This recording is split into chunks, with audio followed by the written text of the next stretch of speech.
Good morning everyone. সকাল সকাল ঘুম থেকে উঠে স্নান করে একদম রেডি হয়ে চলে এসেছি দোকানে। আজকে দোকানের পুজো, তাই সকাল থেকেই চলছে তার প্রস্তুতি পর্ব। মা ভাই তো আগের দিন রাত্রেই চলে এসেছিলো, তোমরা আগের ভিডিও তো দেখেই নিয়েছো। তো সকাল সকাল সবাই মিলে আমরা রেডি হয়ে চলে এসেছি। আর এইদিকে দেখো পুজোর মোটামুটি অ্যারেঞ্জমেন্ট সবটা হয়ে গেছে। যেহেতু দোকানটা ছোট্ট, সেই জন্য খুব ছোট জায়গার মধ্যে এই জোগাড়গুলো করতে হয়েছে। যাই হোক, ঠাকুরমশাইও চলে এসেছেন আর উনিও পুজোয় বসে পড়েছেন। মোটামুটি সব কিছুই আমরা বাড়ি থেকে অ্যারেঞ্জ করে নিয়ে চলে এসেছিলাম।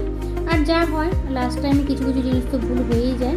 যাই হোক, সব মিলিয়ে মিশিয়ে মোটামুটি সুন্দর করে আমার পুজোটা এবার শুরু হয়ে গেছে। আজকের দিনে পুজোটার অনুভূতিটা একদম পুরো আলাদা। এমনিতে তো আমাদের বাড়িতে প্রচুর পুজো হয়, তোমরা তো জানোই, কিন্তু আজকের পুজোটাতে যেন কিছুটা ভালো লাগা, আনন্দ লাগা সব কিছু আছে, তার মধ্যে কিছু টেনশনও রয়েছে।